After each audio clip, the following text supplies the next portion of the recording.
అందరికి నమస్తే. రేవంత్ రెడ్డికి సంబంధించిన ఒక వ్యవహారం బాగా చర్చనీయాంశంగా మారింది.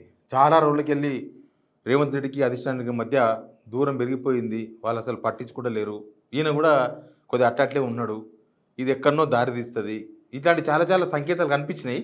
అపాయింట్మెంట్లు ఇవ్వకపోవడం, కనీసం ఢిల్లీ పోతే కూడా పలకరియకపోవడం, ఢిల్లీలో రోజులు రోజులు వెయిట్ చేస్తే కూడా పట్టించుకోకపోవడం, ఇవన్నీ చాలా జరిగినాయి ఇప్పటివరకు. రేవంత్ రెడ్డి బర్త్‌డేకు కనీసం విషెస్ కూడా చెప్పలే.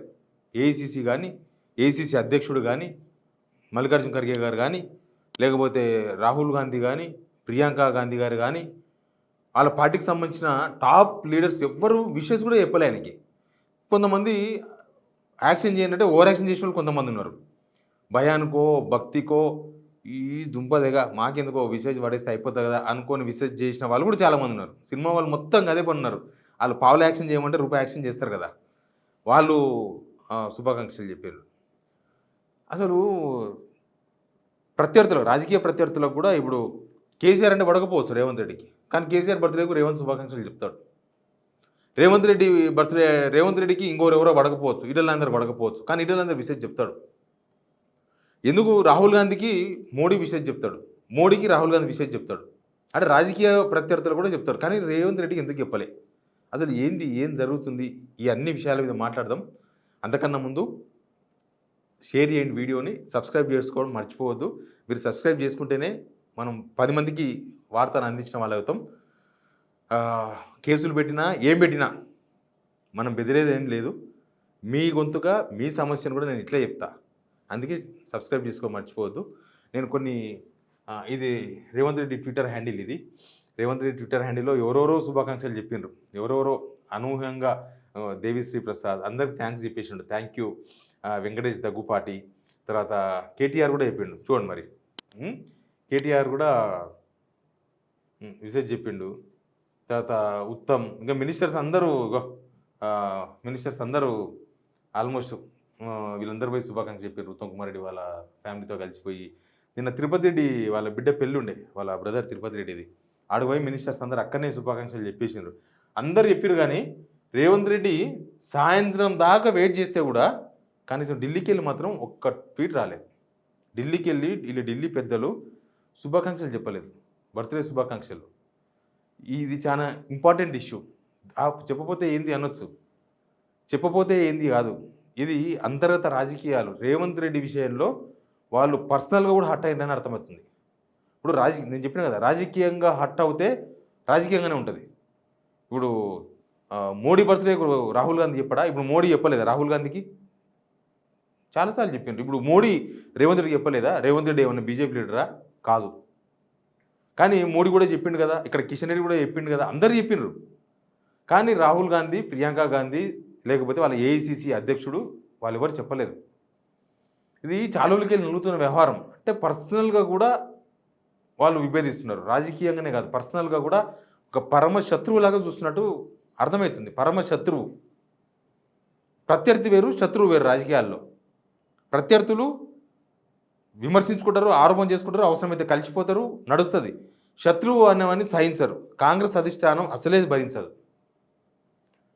అంటే బీజేపీలో ఉంటే సహిస్తారు అవసరమైతే, కానీ సొంత కుంపట్లో ఉండి బీజేపీకి సపోర్ట్ చేస్తున్నారేమో అన్న అనుమానం ఉన్న వాళ్ళను సహించరని దీన్ని బట్టి చూస్తే అర్థమవుతుంది. లాస్ట్ బర్త్డేకి కూడా ఎవరు చెప్పలే. కానీ రేవంత్ రెడ్డి లాస్ట్ బర్త్డేకి ఏం చేసిండంటే, నాకు రాహుల్ గాంధీ ఫోన్ చేసిండని ఆయనే ట్వీట్ పెట్టుకున్నాడు. రాహుల్ గాంధీ ఎవరికైనా ట్వీట్ చేస్తే ఆయన ట్వీటే చేస్తాడు బహిరంగంగా.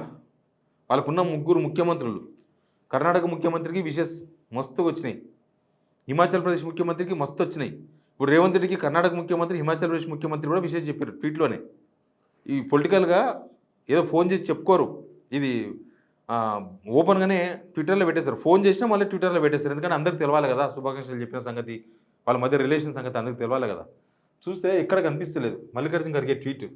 మల్లికార్జున ఖర్గే 4 hours బ్యాక్ కూడా ఏదో పెట్టిండు బీహార్కి సంబంధించింది. ఆయన ప్రచారంలో కూడా పోయి అక్కడ ఏం చేస్తలేడు, ఢిల్లీలో కూర్చొని ట్వీట్లు చేసుకుంటూ కూర్చున్నాడు. ఇంటర్వ్యూలు ఇవ్వడం 20 గంటల క్రితం నిన్న పెట్టిండు.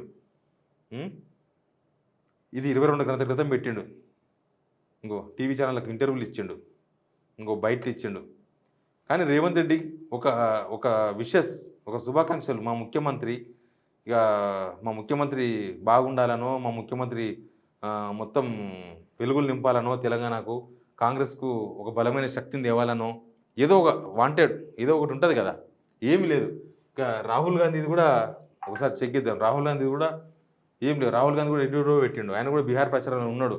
రాహుల్ గాంధీ ట్వీటు రాహుల్ గాంధీ పెట్టాడు. వాళ్ళ ఆఫీస్ పెడతది మొత్తం. వాళ్ళ ఆఫీస్ పెడతది. రాహుల్ గాంధీ ట్వీట్లు రాహుల్ గాంధీ పెట్టుకుంటూ కూర్చోడు ఫోన్ తీసి. వాళ్ళ ఆఫీస్ పెడతది. కానీ పర్టిక్యులర్‌గా ఆర్డర్స్ ఉన్నవేమో రేవంత్ రెడ్డి విషెస్ పెట్టకూడదు అని. ఎందుకంటే జనరల్‌గా పెడతారు వాళ్ళ ఆఫీసోళ్ళు. వాళ్ళ పార్టీ లీడర్సు, వాళ్ళ ముఖ్యమంత్రులు, లేకపోతే వాళ్ళ మాజీ ముఖ్యమంత్రులు ఏడలేదు మొత్తం గవే ఉన్నాయి. బీహార్‌వి అదోటి ఇదోటి పెడుతున్నారు. ఇగో ఉత్తరాఖండ్ డేనంట. ఉత్తరాఖండ్ డే కూడా విషెస్ పెట్టిర్రు. ఇంగో లైవ్ పబ్లిక్ మీటింగ్ బీహార్. ఏమేమో ఉన్నాయి. అన్నీ ఉన్నాయి తప్ప అది మాత్రం లేదు. పర్టిక్యులర్‌గా విషెస్ చెప్పొద్దు అని ఆర్డర్ ఉందేమో. లేకపోతే వాళ్ళు జనరల్‌గా చెప్పేస్తారు. జనరల్‌గా ఈరోజు క్యాలెండర్ ఉంటుంది ఏసీసీలో. ఈరోజు ఎవరెవరి మనోళ్ళకి సంబంధించిన బర్త్‌డేలు ఉన్నాయి అనేది ఒకటి తీసుకొని ఆటోమేటిక్‌గా అది ఆటోమేటెడ్ పెట్టేస్తూ ఉంటారు. కానీ రాహుల్ గాంధీ ఆఫీస్ నుంచి కానీ, పర్సనల్‌గా నుంచి కానీ ఎక్కడ కూడా కనీసం ప్యారడీ అకౌంట్‌లో కూడా పెట్టలేదు. సినిమా వాళ్ళు మస్తు మంది పెట్టిండ్రు. రేవంత్ రెడ్డికి సినిమా వాళ్ళు బీభత్సంగా పెట్టిండ్రు. ఈ సినిమా వాళ్ళు భయానికి పెట్టినరో, భక్తికి పెట్టినరో, ఎట్లా పెట్టినరో కూడా తెలియదు. ఎందుకంటే సినిమా బెనిఫిట్ షోలు ఇవ్వాలన్నా, టికెట్ ధరలు పెంచాలన్నా ఇదొక పెద్ద కత్తి మీద సాము అయిపోయింది సినిమా ఇండస్ట్రీకి. రేవంత్ రెడ్డి పగోడైపోయాడు. పగోడైపోయిండు అంటే ఈయన వ్యవహారమే. ఈయన ముఖ్యమంత్రి కాగానే అందరు నా దగ్గరికి రావాలి, అందరు వచ్చి రాంబాబా అని కాలు మొక్కాలి, నన్ను ఎత్తుకొని తిరగాలని ఆశిస్తాడు. ఎవరైనా ఆశిస్తారు కదా ఒక ముఖ్యమంత్రి. రేవంత్ రెడ్డి ఇంకా ఎక్కువ ఆశించిండు. ఇంకా నేను జూబ్లీహిల్స్ అంటే దగ్గర ఉంటా సినిమా వాళ్ళకందరికీ. ముఖ్యమంత్రి కాగానే అందరూ పెద్ద పెద్ద క్రేన్ వేసుకొచ్చి దండలు వేసుకుంటారు అంటే వాళ్ళేమో గుర్తించలేదు. గుర్తించకపోవడానికి చాలా కారణాలు ఉన్నాయి. అంతకుముందు సినిమా ఇండస్ట్రీతో ఈయనకున్న రిలేషన్షిప్స్ అవన్నీ ఉన్నాయి. రిలేషన్షిప్స్ అంటే మంచి సంబంధాలు ఉంటాయి, చెడు సంబంధాలు ఉంటాయి, రకరకాలు ఉంటాయి. మనం ఒక దగ్గర ఎవరితోనో ఏదో విషయంలో గొడవడి ఉంటాం, మళ్ళీ నాడు కలవాల్సి వస్తుంది. కలిసినా ఆయన ముఖంలో అట్లే ఉంటుంది మన కొట్లాట పంచాయతీ. అది కూడా ఇది కూడా అంతే. అట్లా వాళ్ళు రాలేదు. లాస్ట్ కాల్ని బెదిరించుకొని సినిమా వాళ్ళందరినీ కమెంట్ కంట్రోల్ రూమ్లో మీటింగ్ పెట్టిండ్రు. అదంతా మీకు అందరికి తెలిసే ఉండొచ్చు. అల్లు అర్జున్ జైలు దాకా పోయి ఇచ్చిండు. ఇవన్నీ చాలా ఉన్నాయి ఎపిసోడ్స్. భయానికో భక్తికో మనకెందుకు ఓ ట్వీట్ పట్టేస్తే అయిపోయి కదా. అందుకే పావుల యాక్టింగ్ చేయరు నాయన అంటే యాక్టింగ్ చేసిన సినిమా వాళ్ళు నిన్న మొత్తం. అసలు ఎప్పుడు ఎవరికి విషయం చెప్పని వాళ్ళు కూడా ఏమో ఎప్పుడు ఏం పని పడుతుందో, ఏం లడాయో, మళ్ళీ మన సినిమాకి రేపు అన్నాడు ఏమైనా అడ్డం పడగలడు అంటే పర్సనల్ తీసుకున్నాడు. రేవంత్ రెడ్డి పర్సనల్ వ్యక్తిగత కక్ష, ఒక పరిపాలనగా కాకుండా ఒక పగోన్లాగా వ్యక్తిగత కక్ష. కేసీఆర్ అంటే వ్యక్తిగత కక్ష, కేటీఆర్ అంటే వ్యక్తిగత కక్ష, ఎవరైనా ధర్నాలు చేస్తే వాళ్ళ మీద వ్యక్తిగత కక్ష, సినిమా ఇండస్ట్రీ ఏమన్నా అడిగితే వాళ్ళకు వ్యక్తిగత కక్ష, మొన్న కాలేజీలో ధర్నా చేస్తే వాళ్ళ మీద వ్యక్తిగత కక్ష. అంతా అందరిని శత్రువులు చేసుకొని భూమి బొక్క కొట్టుకొని పోతారు లోపలికి. మళ్ళీ ఇన్నే ఉండాలి కదా అందరం. సరే అట్లా ఇంకా ఈ పగంతో మనకెందుకు అనుకున్నారేమో కానీ అవసరం వచ్చిన వాళ్ళు, అక్కర రానోళ్ళు, ఇంకా బయటికి కనబడని వాళ్ళు, సినిమా డైరెక్టర్లు తర్వాత హీరోలు. ఎందుకంటే రేపు వాళ్ళ సినిమాలు మళ్ళీ టికెట్ ధరలు పెంచుడు అవన్నీ ఉంటాయి. ఈ పగబట్టిన అనుకో ఒకసారి పాము పగబట్టినట్టే ఉంటుంది వ్యవహారం. కాబట్టి అంత దూరం పోద్దని వాళ్ళందరూ విషయం చెప్పారు. కానీ రాహుల్ గాంధీ ట్వీట్ కోసం రాత్రి అంతా పొద్దంతా వెయిట్ చేసిండ్రు. కనీసం లాస్ట్కి పోయినసారి లాగా నాకు ఫోన్ చేసి చెప్పినని చెప్పే కలరింగ్ ఇద్దాం అనుకున్నారు. కానీ అది ఇక ఎన్నిసార్లు చెప్తారు, ఒకసారి అంటే నడుస్తుంది కానీ అన్నిసార్లు అలా చెప్పడానికి రాదని చెప్పలేదు. ఏంది దీనివల్ల అయితే ఏంది చెప్పలేదు, అయితే ఏంది చెప్పకపోతే ఏంది అని అంటే చాలా రోజులకి వెళ్ళి వీళ్ళ మధ్య ఈ డిస్టెన్స్ అనేది చాలా ఉంది అనేది చాలా క్లియర్గా కనిపించింది. హైకమాండ్కు దూరంగా ఉంటున్నారని కొంతకాలంగా దూరం పెరిగిందనే చర్చ చాలా రోజులకి వెళ్ళి ఉంది. అయితే ఈయన కేంద్ర నాయకత్వాన్ని లెక్క చేస్తలేడు, లేకపోతే కేంద్ర నాయకత్వాన్ని డ్యామేజ్ చేస్తున్నాడు. ముఖ్యంగా బీహార్ను, ఇప్పుడు బీహార్ ఎలక్షన్స్లో కూడా రేవంత్ రెడ్డి పాత్ర ఉంది. ఆడ ఓటమి 100% ఓడిపోతుందని చెప్తున్నారు. అన్ని సర్వేలు 99.9 సర్వేలు మొత్తం బీహార్లో ఓడిపోతుంది.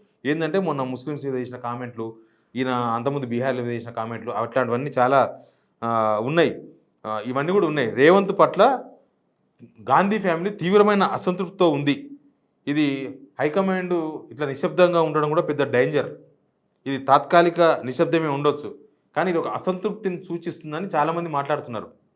అంటే హైకమాండ్ ఎంత అసంతృప్తితో ఉందో ఇది ఒక్క ఎపిసోడ్ చూస్తే మనకు అర్థమవుతుంది. ఇది పర్సనల్గా కూడా వాళ్ళు రేవంత్ రెడ్డి పలకరించడానికి సిద్ధంగా లేరు. ఒక ముఖ్యమంత్రిగానో లేకపోతే ఒక తెలంగాణ పొలిటీషియన్గానో కాదు, వాళ్ళ ముఖ్యమంత్రిగానో కాదు, ఒక వ్యక్తిగా రేవంత్ రెడ్డి అయిన ఒక వ్యక్తిగా, ఒక ముఖ్యమంత్రిగా, కనీసం ఒక తెలంగాణ ముఖ్యమంత్రిగా కూడా వాళ్ళు పలకరించేందుకు సిద్ధంగా లేరు అనేది చాలా క్లియర్గా కనిపిస్తుంది. వాళ్ళు ఎంత బిజీగా ఉన్నా వాళ్ళ ఆఫీసులు పెడతాయి కాబట్టి పెట్టలేదంటే దానికి అర్థమవుతుంది. హైకమాండ్ రేవంత్కి దూరం పెడుతుంది, ఈయన మీద నమ్మకం పొయ్యింది, తెలంగాణలో కొత్త లీడర్షిప్ లైన్ డ్రా కోసం ప్రయత్నం మొదలయ్యింది అన్న సంకేతాలు కూడా కనిపిస్తున్నాయి. ఇక్కడ కొత్త నాయకత్వం కావాలి వాళ్ళకి, ఇట్లాంటివన్నీ ఉంటాయి. రాహుల్ గాంధీ ఎప్పుడు కూడా రాష్ట్ర మంత్రులకు విషయం చెప్తూ ఉంటాడు. మీ వీళ్ళ బర్త్డేలకు కానీ వీళ్ళు అక్కడ కలిసినప్పుడు కానీ విషెస్ చెప్తూ ఉంటాడు. కనీసం వీళ్ళకు ఒక విషెస్, ఒక ముఖ్యమంత్రి కాబట్టి కనీసం ఒక వీడియో రిలీజ్ చేయాలి ఆయన.